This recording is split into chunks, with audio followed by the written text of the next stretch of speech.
Vamos para um bate-papo exclusivo.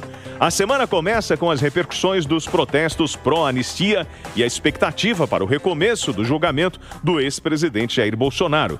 Como fica o cenário após as manifestações de ontem? Está na hora da entrevista.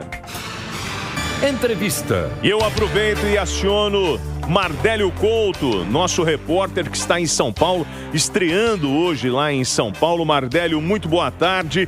Aproveitando, já vejo na imagem aqui através da live que ele está com o advogado e apresentador Tiago Pavinato, um dos autores do projeto de anistia do 8 de janeiro. Lembrando que nós temos uma outra autora, que é a Flávia Ferronato, advogada influente nas redes bolsonaristas. E aí, ô Mardélio, muito boa tarde. A pergunta que eu gostaria de provocar ao nosso entrevistado, que eu acho que é a primeira: esse texto da anistia, ele é inconstitucional? Boa tarde para você, Travasso, ao mineiro que nos acompanha, falando direto aqui da capital paulista, 26 graus aqui na capital de São Paulo, sol forte por aqui. O doutor Pavinato já está te ouvindo aqui, já vou repassar essa pergunta. Boa tarde, obrigado por conversar com os mineiros. Imagina, sempre um prazer conversar com mineiro. Eu sou do interior de São Paulo, divisa com o sul de Minas, eu sou mais mineiro que paulista. Boa tarde, Travassos, quanto tempo, um prazer falar contigo e mais uma vez com a sua audiência. Respondendo a sua pergunta, a anistia é inconstitucional? A resposta é não. Aí você me pergunta, mas a maioria dos ministros do STF, a maioria, segundo o jornal Globo, já disse em reserva que o texto é inconstitucional. Primeiro que inconstitucionais são eles que disseram isso, porque um juiz não pode falar de um processo que está julgando ou pode vir a julgar.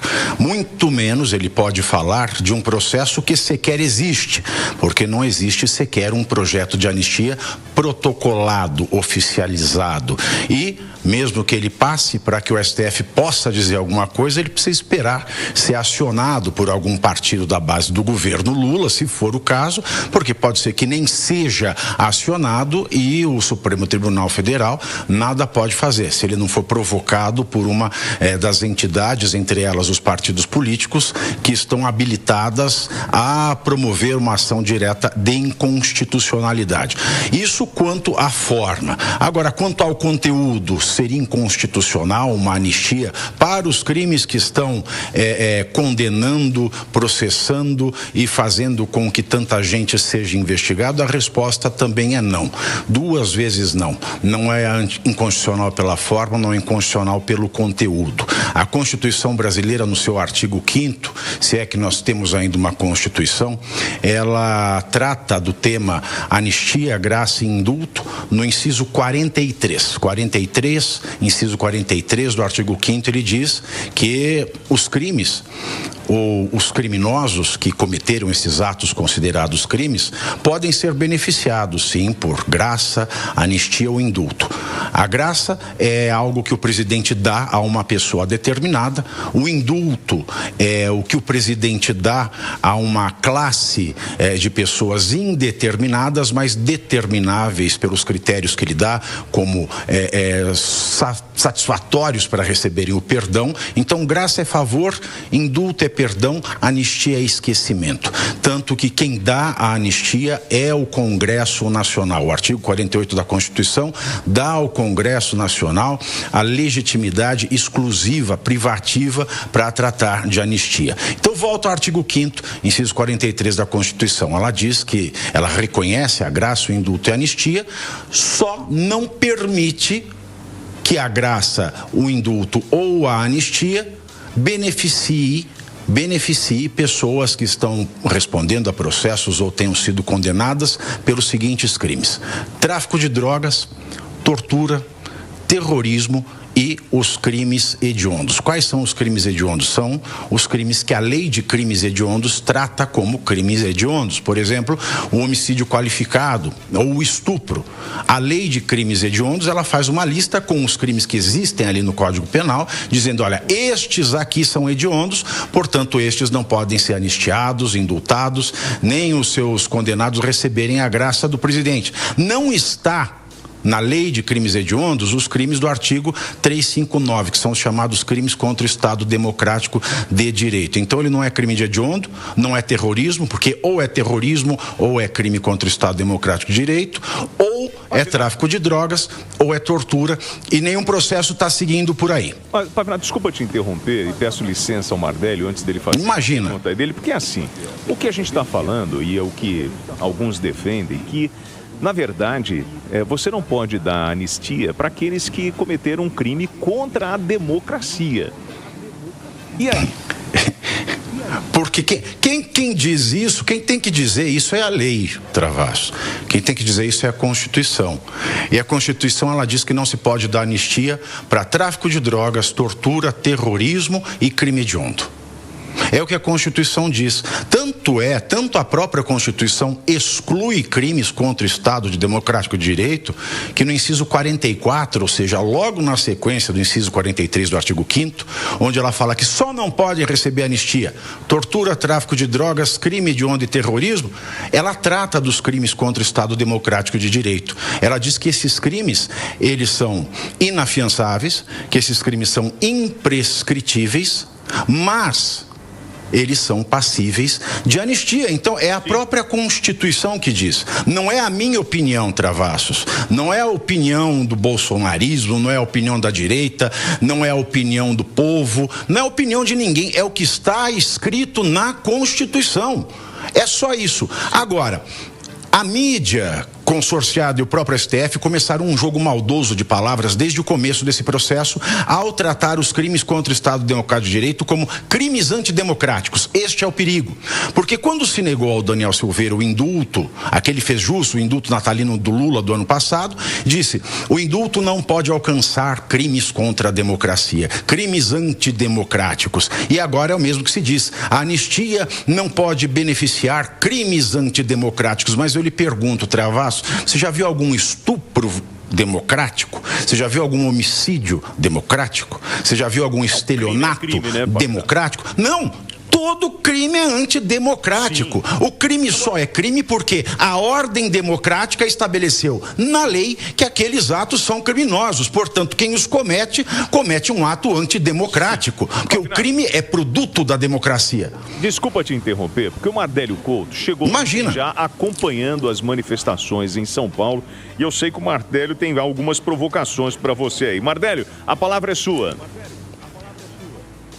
WT, eu queria perguntar para o senhor Pavinato sobre a base de apoio nesse texto no Congresso. Os senhores já estão se articulando com a base bolsonarista, conversando no Senado, na Câmara dos Deputados. O que o senhor pode falar dessas articulações de bastidores para esse texto avançar no Congresso Nacional? Olha, eu não posso dizer muita coisa, eu vou te desapontar porque eu não estou articulando nada. O que aconteceu é o seguinte: na semana passada, quando o julgamento começou, e estava prestes a começar, a base da oposição, a oposição, a base que apoia o governo, ela ficou um pouco desesperada para pôr em andamento um projeto de anistia que já estava pronto. Eu recebi uma consulta de alguém, de um dos líderes da oposição, que me submeteu o texto. Falou: esse texto, ele tá bom? Eu falei: é um texto bom, é um texto de boa fé, mas ele é um texto que tem muitos artigos e tem muitas palavras. Se hoje, no Brasil, a gente não consegue fazer cumprir a Constituição, porque o que eu acabei de dizer está escrito na Constituição, qualquer um pode ir no Google achar a Constituição e ler. Quanto menos se disser, maior a chance de sucesso do projeto legislativo. Até porque todas as leis de anistia que o Brasil aprovou ao longo de muitos e muitos anos, o Brasil sempre aprova uma anistia. Isso não é algo excêntrico. Se você entra no repositório de leis brasileiras, você vai ver diversas leis de anistia e todas elas têm a mesma estrutura. O artigo 1º e o artigo 2º dizendo: esta lei entra em vigor na data da sua publicação. Então eu falei: eu posso fazer uma sugestão de um texto mais simples. Bom, então me deram um tempo, eu estava entre voos, eu não estava em São Paulo, e eu consultei, né, quem colaborou muito como estava entre voos, para fazer a compilação desse texto, foram outros professores da Universidade de São Paulo, que não querem revelar o nome por motivos óbvios por motivos de perseguição dentro da universidade. Afinal de contas, o Alexandre de Moraes, com uma tese com quase 500 erros de português, foi levado à titularidade para uma cadeira que inventaram para ele ser professor titular da USP. Então, eles pediram para o nome deles não aparecer. Então, os verdadeiros autores são esses professores, né, a quem eu submeti essa ideia do texto mais enxuto, que foi condensado em arquivo, porque eu estava entre voos, pela Flávia Ferronato, e assim eu passei esse texto a quem me fez a consulta, a esse líder da oposição que me fez a consulta. Eu não fazia ideia que esse texto seria vazado da imprensa do jeito que foi, tanto que não tem assinatura nenhuma, só chegaram até mim porque uma repórter da Folha, ela veio com, olha, este arquivo saiu de um Word de propriedade da Flávia Ferronato. Aí ela veio falar comigo e falou, vamos assumir que foi feita a consulta e você articulou comigo a montagem desse texto, só não podemos revelar o nome dos professores em razão de perseguição. Então, o que tem se dito, né, um ex-apresentador e uma advogada antivacina, como saiu no Globo de domingo, né, sábado, é uma vergonha danada, porque antes de ser apresentador ou qualquer outra coisa, eu sou um sujeito bem formado, com prêmio de melhores notas na graduação, pós-mestrado, doutorado, Láurea, tudo com distinção máxima na USP, fazendo livre docência, professor de filosofia do direito, e a gente fica rebaixado. E professores da ativa e inativos também colaboraram nesse texto, que é mais enxuto, mais abrangente, porque a anistia só pode ser abrangente, não existe meia anistia, da mesma maneira que não existe meio grávida. E o texto foi devolvido.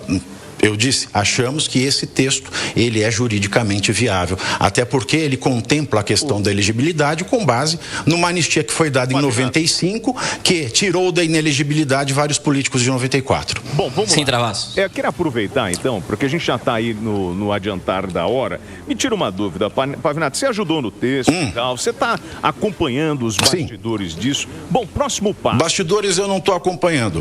Pavinato, eu só fiz esta consulta. Pavinato, você ajudou no texto. Sim. Então, agora eu pergunto o seguinte, qual é o próximo passo aí da turma? O que você acha que acontece agora? Mesmo que você não possa falar sobre o conteúdo. Eu estou sendo muito honesto. Sabe o que gerou isso, Travassos? Gerou muita vaidade. Aqueles que tinham redigido o texto anterior ficaram enciumados, né, sentiram-se traídos, e aqueles que não redigiram nada disseram que o texto não era bom e submeteram um texto inimaginável de 46 páginas, uma coisa assim que beira a insânia. Então, eu juro para você, eu não sei o que vai acontecer, porque a vaidade ela foi deflagrada de uma tal maneira que aqueles que fizeram um texto estão se sentindo traídos e outros que não participaram de nada agora querem fazer o deles. Bom, com a sua expertise, né, na área do direito, esse texto, na sua opinião, ele deve ser apresentado antes do resultado do julgamento ou pós-resultado do julgamento? Ele já deve ser apresentado já, amanhã. Né? Não existe razão para que não se apresente o quanto antes. Porque, independentemente do julgamento, que não é um julgamento só é um julgamento quando ele é antecedido pelo devido processo legal, que são as etapas que a lei prescreve, muito bem prescritas. Qualquer um pode ler mais uma vez, e isso não está acontecendo. Então, essa anistia, na verdade, ela também abarca os crimes dos ministros do Supremo Tribunal Federal, dos policiais federais e dos membros da Procuradoria-Geral da República. Porque, na verdade, pode-se dizer o que quiser, não estou defendendo inocência ou culpa, não estou defendendo que tinham intenção de dar golpe ou não. O que eu estou dizendo aqui é que não houve o devido processo legal. E se nós queremos lutar a pretexto do Estado de Direito, tem que se aplicar o direito e não a exceção ao direito. Então, essa anistia, na verdade, ela atinge ministros, procuradores e policiais federais. Atinge a todos que participaram de toda essa trama montada fora do devido processo legal. Okay. Ô Travassos, o senhor Pavinato foi bem específico aqui, dizendo que ele teve uma atuação técnica, jurídica. Aí gostaria de perguntar para o senhor, dentro do que o senhor puder dizer sobre a articulação. Ontem, na manifestação, o pastor Silas Malafaia fez elogios à atuação do governador Tarcísio pró-anistia, em articulações em Brasília. A gente sabe que o governador está cumprindo uma série de agendas por lá. Esse texto vai ser trabalhado com a articulação do Tarcísio? O que o senhor pode dizer sobre essa parte? Eu espero que sim. Veja, eu não tenho contato nenhum com o Tarcísio de Freitas, mas tenho com o pastor Silas Malafaia. E acredito que sim, esse texto ele vai ser encorajado por quem está na articulação. Espero que o deputado Sóstenes Cavalcante o utilize a partir de amanhã. É o que eu espero, mas eu repito, além da vaidade, nós temos o problema chamado Davi Alcolumbre, que é o presidente do Congresso, e também outros com interesses não na anistia, mas no resultado do jogo das eleições do ano que vem. Então, Brasília é imprevisível, né? Não dá para você prever coisas dentro da lógica num ambiente de irrazoabilidade e fantasia constante. Travassos.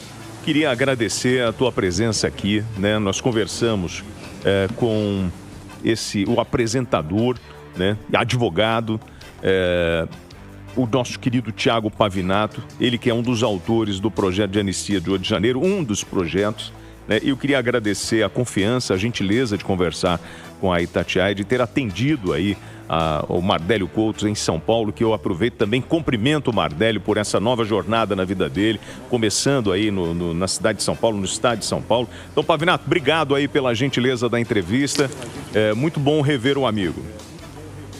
Também, sempre que precisar, meu querido, e um abraço a todos vocês. Mardélio, obrigado, ótima tarde para você. Volto com você nos estúdios, Travassos.